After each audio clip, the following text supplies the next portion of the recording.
This is a man who doesn't want you to see his face. Mazher Mahmood went to court to stop Panorama showing you pictures like this. I'll give you a shout. I'm about to go on a job now. I'll give you a shout.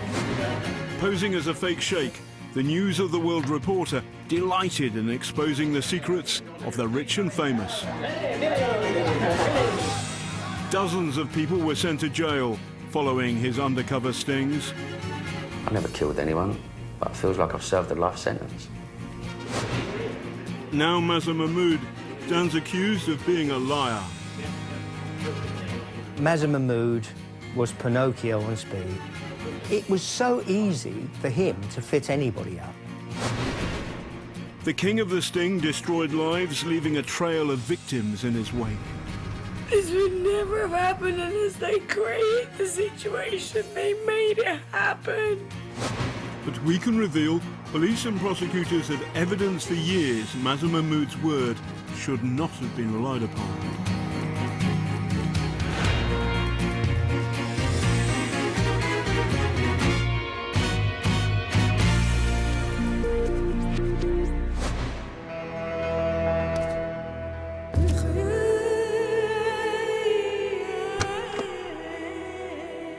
Posing as an Arab sheikh, Mazher Mahmood helped change the face of British tabloid journalism. Royals, celebs, drug dealers, all targeted by the News of the World reporter.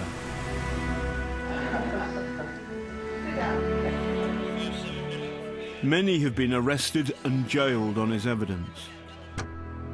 Mazher Mahmood won the newspaper industry's major awards for his journalism and was celebrated by his paper as a force for good who exposed serious international crime. Posh kidnap. We stop £5 million ransom gang.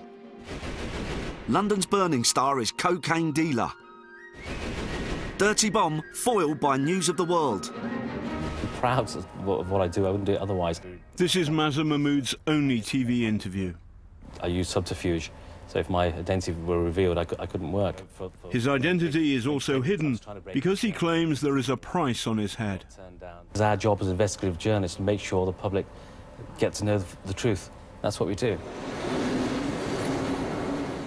But does he always deal in the truth? And what kind of journalist is hiding behind the disguise of the fake sheikh? All questions arising out of a trial which collapsed this summer after a judge effectively accused Mazher Mahmood of being a liar. Pop singer Tulisa Contostavlos was cleared by a court in July. After it emerged, Mazher Mahmood had not told the whole truth while giving evidence about his sting. He'd accused her of setting up a cocaine deal.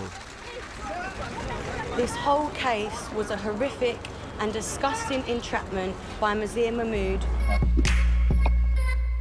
Mazher Mahmood went to court on Monday to try to stop Panorama broadcasting recent pictures. Here he is on a sting. Okay. Right, I'll give you a shout. I'm about to go on a job now. I'll give you a shout.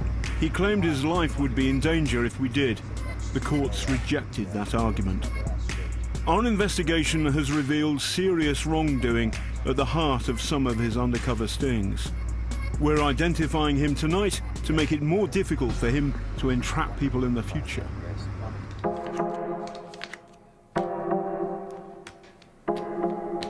Been to a casino before? Yeah, it's a good place to do a sting, really. Now a key figure who helped Mazher Mahmood stitch up his targets in the past is letting us in on the secrets of the fake sheikh. Mazher Mahmood was Pinocchio on speed.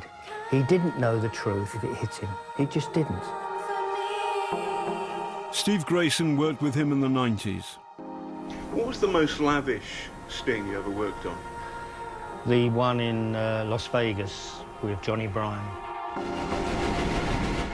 John Bryan, an American financial advisor snapped by paparazzi sucking the toes of the Duchess of York, Sarah Ferguson.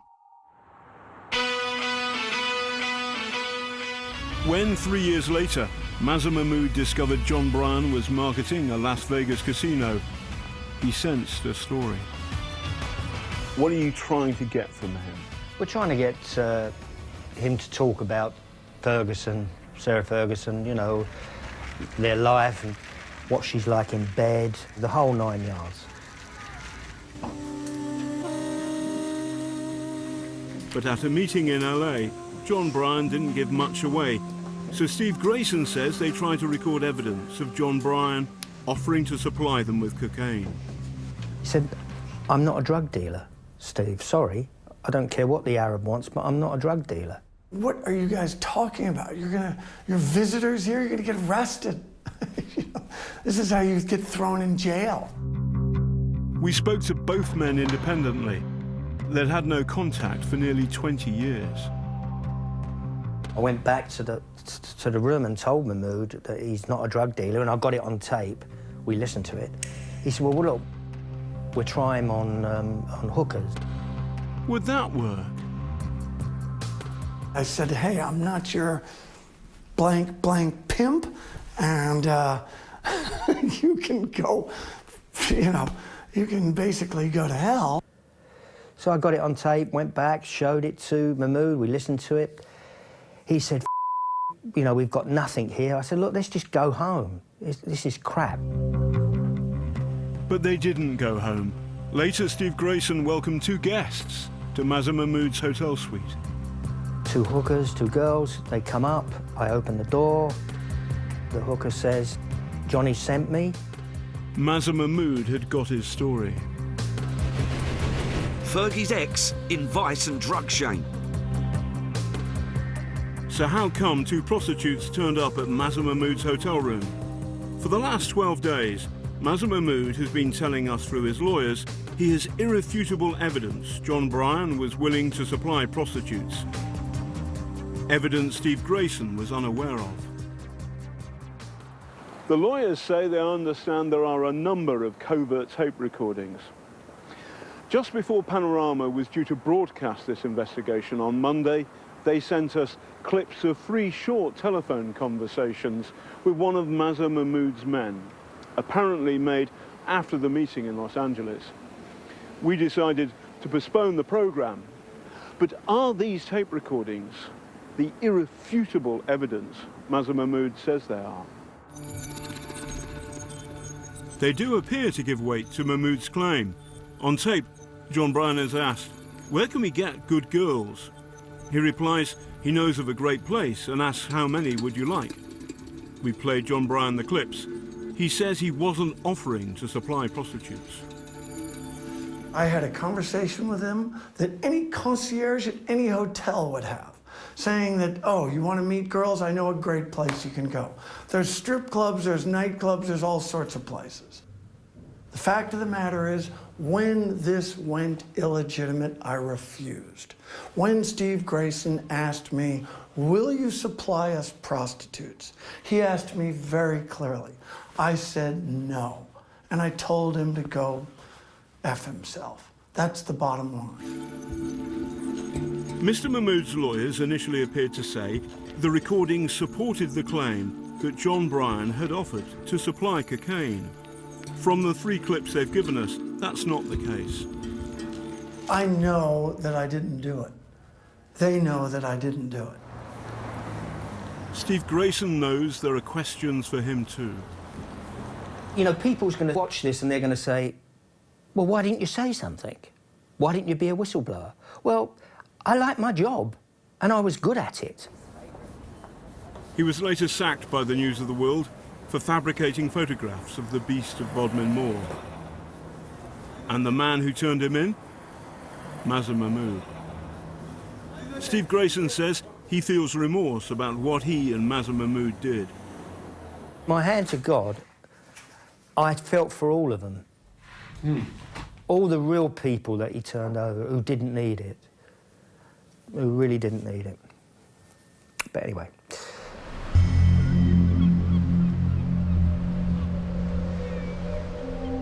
The story of a page-free girl is one sting Steve Grayson feels particularly bad about. Busted. Page 3 girls, drugs and vice scandal. Emma Morgan, then just 24, was branded a mob-connected drugs pusher by Mazher Mahmood, something she denies. She should never, ever have been done like that. Never. She wasn't a drug dealer. As in so many of his stings, Mazher Mahmood started by flying the target to an exotic location, in this case, Lanzarote. And the deal too good to be true? A lucrative contract for a Middle East bikini calendar. I desperately wanted to be a part of it. It was fabulous what he was offering to me. But all Mazher Mahmood really wanted was a story exposing Emma Morgan as a drugs pusher. Have you done a bit of coke? I've had cocaine prior to this, but certainly never bought cocaine, certainly never supplied anybody with cocaine. Stepping off the plane, she was surprised to meet a man called Billy, who she knew from the Lanzarote party scene. He came rushing over to me and I said, "Hi, you know, what are you doing here?" And he replied with, "I'm your bodyguard," which I found a little bit crazy. Steve Grayson always suspected Billy had been hired by Mazher Mahmood to help stitch her up. He's a drug dealer. We are drug dealers. We have paid this guy to supply the drugs to give to her. And so the trap was laid. This secret camera footage, never broadcast before, shows us the inner workings of a Mazher Mahmood sting. Here's Steve Grayson. Billy, the man with the cocaine, is on the right. And here's Mazher Mahmood rehearsing the sting. This is the first time Emma's seen this footage. Makes me feel sick to see them together, getting ready to set me up. Enter the target. Emma's offered champagne and cannabis.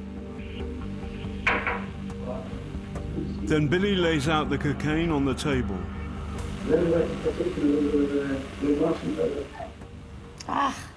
There you go. You're snorting the coke. Page-free girl taking cocaine isn't much of a story. Page-free girl who is a drug pusher might be. Over the coming hours, Emma says she felt pressured by Mazher Mahmood to get him some cocaine. That's not something that I wanted to do, but I want to please this man. She says Mazher Mahmood asked her later to get him some cocaine from Billy, which she did, 2 small bags. That night, she slid them under Mahmood's hotel room door. She can't remember any money changing hands. I was a fool. I was naive. To be foolish isn't a crime. To be naive isn't a crime. To do what he did is criminal. So the point is this, is the story is this page-free girl, Emma, supplies drugs to the news of the world. What's the truth? She wouldn't have done if Billy wasn't there. Later, Emma was told that Billy had ended up a headless corpse. In fact, he's alive and well, and an estate agent. He told Panorama, "I'd like to apologise to Emma for my part in stitching her up. The only real criminal was Mazher Mahmood. He gave me the money to buy the cocaine." Emma's career went into freefall. Years later, she says, desperate to fend off loan sharks, she grew cannabis at home and got a suspended prison sentence. I haven't had the career I should have had. I haven't had the life I should have had. He's a horrible, horrible man. Mazher Mahmood denies acting improperly and says our account of what happened is wrong and misleading. For some, the consequences of a Mazher Mahmood sting have been even more serious. Smoker started it, Danny Kendall and Company. John Alford had been a child star in Grange Hill. By the late 90s, he was a household name. London's Burning was watched by 17 million people. But then it was all over.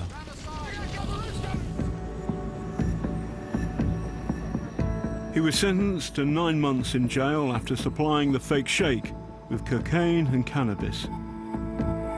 John Alford admits he'd been a heavy drug user, but he insists he was never a dealer. He says he was entrapped. I'm not completely innocent in that sense. I technically did what they wanted me to do, but the way they went around it, it leaves a really bitter taste in my mouth. Okay, Wednesday, 13th of August 97, times now 6:50. This is the Fake Sheikh and his entourage, preparing to meet John Alford at the Savoy. Mazher Mahmood says he'd been tipped off that the actor was a drug dealer. The News of the World man was captured by his own secret camera. Yeah, you'd be surprised. His career's over as well. He's finished. Gonna get banged up as well. He appears to relish the prospect of ruining a man's life. Also, I can shake a bit at the Savoy. The deal too good to be true this time? John was offered the chance to break into Hollywood. Once again, the trap is set. Enter the target. I don't think I've ever been so nervous in all of my life. They offered me millions. Hollywood films, working with De Niro, Pacino. All my heroes, they did their homework. As usual, alcohol was pressed, but John was on the wagon. Oh, I'd love a water, please. Are you sure that's what you want? Yeah, You disappoint us. You must be champagne. I've had to stop the drinking. I've been teetotal now for 6 months. And I'm doing The child star had also been a heavy cocaine user, but he was off that too. I don't know what I don't myself. I've been 2 years, nothing. I don't think. When I was 13, everything. Everything. So... John Alford says later over dinner, Mazher Mahmood pushed him hard to get him drugs. I didn't want to get them drugs, then they applied the pressure. I said, look, I really can't do this, you know, and the pressure, just constant. But this was not captured on camera. Mazher Mahmood has said his tape recorder wasn't working. His equipment was working, though, when John Alford supplied Mazher's team with a small amount of cocaine and cannabis. He was sent to prison. Well, I lost my house, I lost my career. Everything I'd worked for since the age of 9 went down the pan in a day. There have been moments when it all became too much for him to bear. I'm lucky to be here. You know, there was times when I've really thought of ending it. The last 18 years, I've been through hell. John Alford launched appeals over a number of years, claiming that he'd been entrapped. All were rejected by the courts. Dozens of people have been jailed on the strength of Mazher Mahmood's stories. But Panorama has seen police documents which raise serious questions about why the Metropolitan Police relied upon the Fake Sheikh's evidence. In 1999, a covert police investigation, part of a murder inquiry, had revealed links between corrupt police officers, a firm of private detectives called Southern Investigations, and tabloid journalists. One name that cropped up? Mazher Mahmood. One of the documents says, source met Maz. Maz was with a plainclothes officer. The officer was selling a story to Maz. We have no way of verifying that. Mazher Mahmood insists he has never bought stories from police officers. He wasn't the only journalist whose name cropped up in the paperwork. But shouldn't the police have tried to find out more? We've been told this information should have led to a full-scale inquiry, and it didn't. We've also seen documents revealing that private detectives with Southern Investigations worked with Mazher Mahmood, including on the John Alford sting. Not that the Fake Sheikh has been keen to publicise his links with private investigators. He made his position clear at the Leveson inquiry into press ethics. I swear by Allah that the evidence I shall give shall be the truth, the whole truth, and nothing but the truth. Thank you. The cameras were switched off to protect his identity. On private investigators, can I stress very clearly that I never ever commissioned a private detective to do any work for me. I never paid a private detective. But was that the whole truth? Panorama has seen files on Southern Investigations. This is a letter dated July 1999 from the private eye firm which begins, Dear Maz. That's Mazher Mahmood. Further to our rather enjoyable operation to assist you, I now take the liberty of enclosing a note of our charges. Mazher Mahmood says it wasn't his decision to hire private detectives, and so his statement that he never commissioned a private detective is correct. In 2002, armed police arrested a gang plotting to kidnap Victoria Beckham and her children. Mazher Mahmood had stopped the crime of the century. Posh kidnap, world exclusive. We stop £5 million ransom gang. Or so he claimed. What he didn't tell his readers was that one of the kidnap gang, an Albanian called Mr. Gashi, was paid thousands of pounds to work with him. You can hear Mr. Gashi on this covert tape suggesting how much ransom the gang could get for Victoria Beckham. You think 1 million is not enough, isn't it? Isn't it, Joe? Mr. Gashi, a convicted criminal, worked with Mazher Mahmood before and for years after the kidnap plot. He's speaking to us on condition we don't show his face. We pre-planned this kidnap plot, so-called. We arranged it. It was a total lie. I personally did it because of the money. When the prosecution discovered Mr. Gashi had been paid by the News of the World and lied about it, the case collapsed. 5 men had spent 7 months in prison on remand. Lawyer Siobhan Egan acted for one of the accused. The evidence was pathetic. A 3-year-old could have seen through it. And I have no doubt that experienced officers from the yard knew they were dealing with a pile of tosh. It didn't add up to a hill of beans. Mazher Mahmood denies inventing the kidnap plot, but the judge was so troubled by the payment to Mr. Gashi that he referred it to the then Attorney General. If a trial collapses, and collapses in circumstances where the reason is because of alleged wrongdoing on the part of a witness, that's a real issue for me. But after taking legal advice about Mr. Gashi's involvement, Lord Goldsmith discovered he could take no action. I'd explored every possible avenue for dealing with this, what I saw as a very unsatisfactory state of affairs, and each avenue had turned out to be a blank. After the Beckham kidnap trial collapsed, Mr. Gashi made allegations against Mazher Mahmood, which led police to launch an investigation, Operation Canopus. He was interviewed under caution. Why, he was asked, did he rely upon people like Mr. Gashi? Not a problem. Mazher Mahmood told detectives he gets information from hookers, from drug addicts, and he said, I've got bent police officers that are witnesses, that are informants. So who were these bent police officers, and what precisely was their relationship with Mazher Mahmood? We don't know, because the officers interviewing him appear not to have asked. What we do know is the police didn't find Mr. Gashi a convincing witness and dropped the investigation because of insufficient evidence.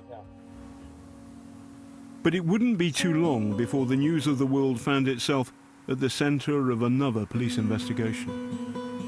This is not where we wanted to be, and it's not where we deserve to be. The phone hacking scandal saw Rupert Murdoch's News of the World shut down in disgrace. Mazher Mahmood was praised in the final edition as representing the best of its journalism. He moved on to the Sunday Times, then the News Sun on Sunday. I think he's sick. Obviously, I've reduced my... Which is where he was when he targeted former X Factor judge Tulisa Contostavlos. It was business as usual. Drink flowing, fancy locations, Las Vegas, the Dorchester. The deal too good to be true?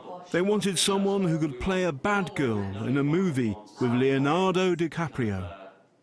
As soon as I hear that, I obviously grabbed onto it and completely milked it. Like, yeah, I am the bad girl. Almost like a bad girl. Yeah, yeah. A bit ghetto. A bit ghetto. Yeah. You've got, yeah, but that kind of... I mean, a kind of a... Now I get it.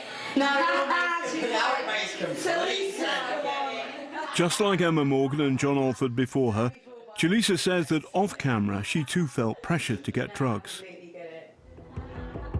She contacted a friend, and her defence in the case was she never intended him to supply Mazher Mahmood with cocaine. It was another drug shame front page, and Tulisa was charged with facilitating a drug deal. When I got the news to say that I was going to be charged, I couldn't take it.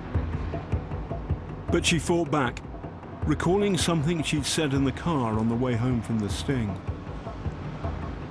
I was having a conversation with my friend in the car, and I was talking about this person that I knew that was on drugs and was in a bad way, and I just began having this real anti-drugs conversation. Mazher Mahmood's chauffeur, Alan Smith, a convicted criminal, gave a statement to the police about that conversation. Alan Smith did confirm what Tulisa had always said, which is that he overheard her in the back of the car expressing anti-cocaine views. Then Alan Smith said he couldn't remember. But this change of mind happened after he'd spoken to Mazher Mahmood, a conversation Mahmood eventually admitted to in court. There was one problem for Mazher Mahmood.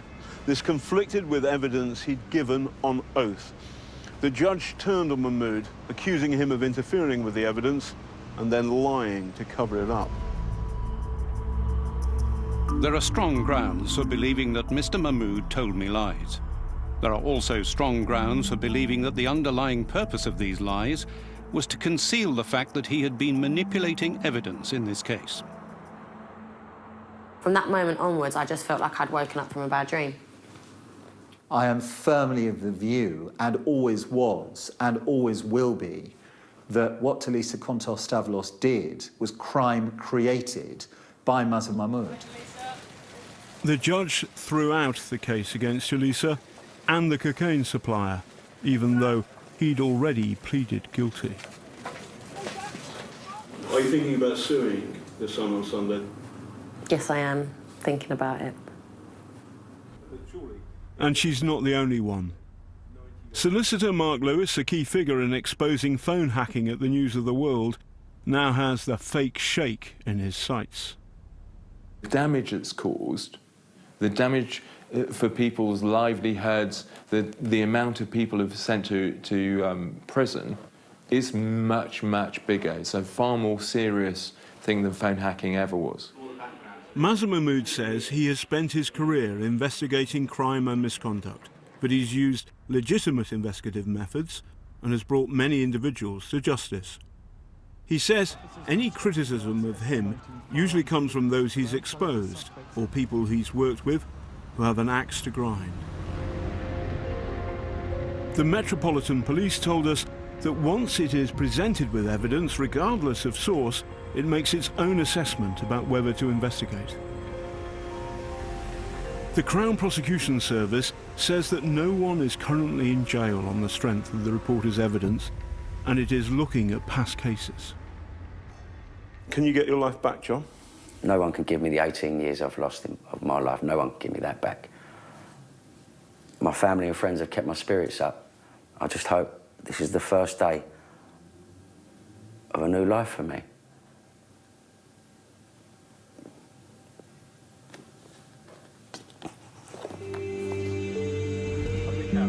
The Fake Sheikh will soon learn if he's to face charges following the collapse of the Tulisa trial.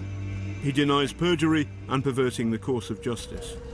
Already, 3 cases based on his evidence have been dropped. Mazher Mahmood has cast a spell over British journalism for the last 3 decades. Has that spell now been broken?